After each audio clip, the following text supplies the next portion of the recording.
வணக்கம். பரபரப்பு மீடியா செய்திகளுடன் நான் நிரோஷன். கடந்த மாத ஏர் இந்தியா விபத்து தொடர்பான புலன் விசாரணை பற்றிய ஒரு முக்கியமான தகவல் வெளியாகி உள்ளது. தற்போது நடைபெறும் புலனாய்வு ஏர் இந்தியாவின் விபத்துக்குள்ளான போயிங் 787 விமானத்தை செலுத்திய விமானிகளின் செயல்களில் கவனம் செலுத்துவதாக தெரிய வருகிறது. ஆரம்ப மதிப்பீடுகளை நன்கு அறிந்த அமெரிக்க அதிகாரிகளின் கூற்றுப்படி போயிங் 787 ட்ரீம் லைனரில் ஏற்பட்ட சிக்கலை இதுதான் என்று உறுதி செய்யப்படவில்லை என்ற போதிலும் சாத்தியமான சிக்கல் ஒன்று சுட்டிக்காட்டப்பட்டுள்ளது. அமெரிக்க அதிகாரிகளின் கூற்றுப்படி விபத்துக்குள்ளான போயிங் 787 விமானத்தில் 2 என்ஜின்களும் எரிபொருள் ஓட்டத்தை கட்டுப்படுத்தும் சுவிட்ச்கள் அணைக்கப்பட்டிருந்தன என்று தெரிய வருகிறது. இந்த 2 சுவிட்ச்களும் விமானத்தின் காக்பிட்டில் உள்ளன. அவை அணைக்கப்பட்டிருந்தால் விமானத்தின் எரிபொருள் கொள்கலனில் இருந்து விமானத்தில் என்ஜினுக்கு எரிபொருள் பாயாது.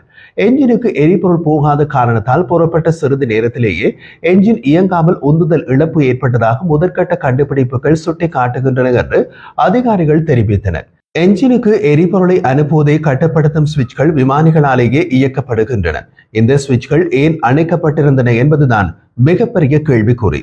ஜூன் 12ஆம் தேதி நடந்த ஏர் இந்தியா விமானம் AI-171 விபத்து குறித்து விசாரணை நடத்தும் புலனாய்வாளர்கள் விமானத்தின் என்ஜின் எரிபொருள் கட்டுப்பாடு சுவிட்ச்கள் என்ற முக்கியமான அம்சத்தில் கவனம் செலுத்த தொடங்கியுள்ளனர் என்று கூறப்படுகிறது. ஒவ்வொரு என்ஜினுக்கும் எரிபொருள் ஓட்டத்தை ஒழுங்குபடுத்தும் சுவிட்ச்கள் போயிங் 787 ட்ரீம் லைனர் புறப்பட்ட சில வினாடிகளுக்கு பின்னர் அணைக்கப்பட்டதற்கு என்ன காரணம் என்பது புலன் விசாரணையின் மையத்தில் உள்ளது. நடந்து கொண்டிருக்கும் விசாரணையை நன்கு அறிந்த அதிகாரிகள் விமானத்தின் கருப்பு பெட்டி தரவுகளின் பகுப்பாய்வு சுவிட்ச்களின் சாத்தியமான இயக்கத்தை சுட்டிக்காட்டியுள்ளதாக கூறுகின்றனர். இப்போது திரையில் தெரியும் புகைப்படத்தை பாருங்கள். இது போயிங் 787 ட்ரீம் லைனர் விமானத்தின் காக்பிட்டில் எடுக்கப்பட்ட புகைப்படம். அதில் சிவப்பு வட்டத்திற்குள் 2 சுவிட்ச்கள் இருப்பதை பார்க்க முடியும். அதில் இடதுபுற சுவிட்ச் விமானத்தின் இடது என்ஜினுக்கு செல்லும் எரிபொருளை கட்டுப்படுத்துகிறது. வலதுபுற சுவிட்ச் விமானத்தின் வலது என்ஜினுக்கு செல்லும் எரிபொருளை கட்டுப்படுத்துகிறது.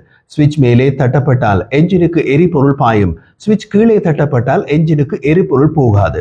எமது அன்றாட பாவனைகளில் உள்ள சுவிட்ச்களில் ஒன் ஆஃப் என்று இருக்கும் அல்லவா? இந்த சுவிட்சில் அப்படி குறிப்பிடப்பட்டிருக்காது. ரன் மற்றும் கட் ஆஃப் என்று எழுதப்பட்டு இருக்கும். ரன் மேலே, கட் ஆஃப் கீழே. மற்றொரு விஷயம், தற்செயலாக கை அல்லது முழங்கால் தட்டி இந்த சுவிட்ச் மேலே கீழே போகாது.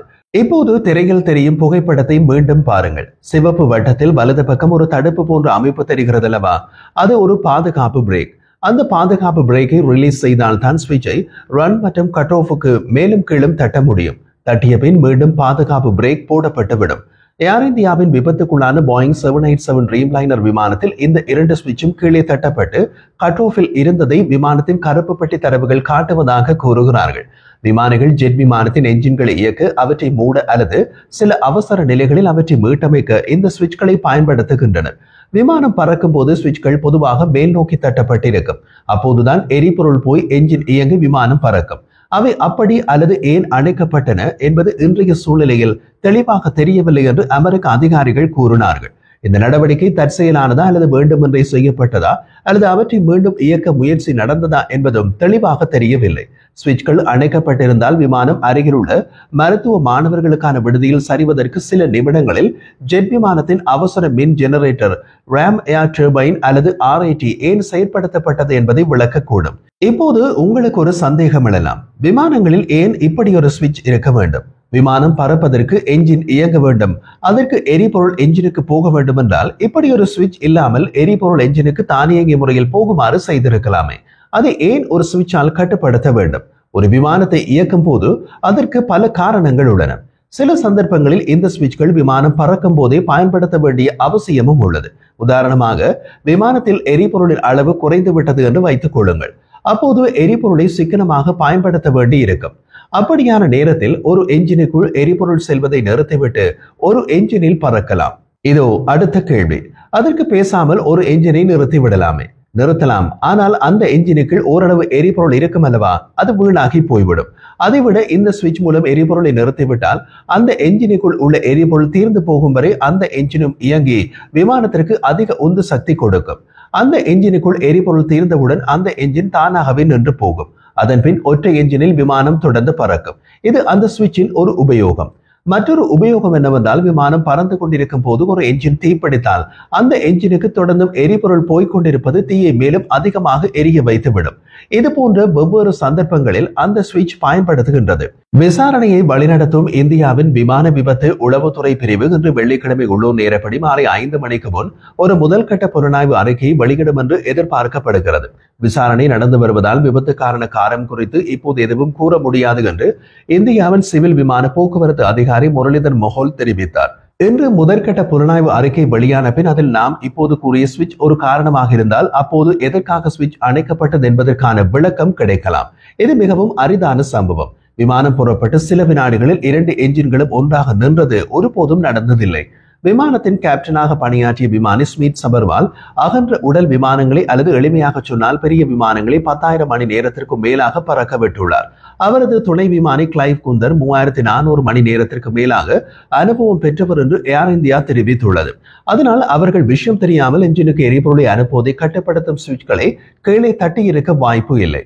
விபத்துக்கு வழிவகுத்த காரணிகளை தீர்மானிப்பதில் உள்ள பங்குகள் மிக அதிகம். அத்துடன் அது சம்பந்தப்பட்ட அனைத்து தரப்பினருக்கும் கடுமையான விளைவுகளை ஏற்படுத்தும். விமானத்தோடு நேரடியாக தொடர்பு பட்டவர்களை தவிர விமானத்தை இயக்கிய நிறுவனம், விமானத்தை தயாரித்த நிறுவனம் என பல தரப்புகளை விபத்துக்கு வழிவகுத்த காரணிகள் பாதிக்கலாம். இந்த விஷயத்தில் ஏர் இந்தியா நாட்டின் பழமையான விமான நிறுவனமாகும். பல தசாப்தங்களாக அரசு உரிமையின் கீழ் இருந்த பின்னர் அதன் செயற்பாடுகளை மாற்றியமைக்க பாடுபட்டது.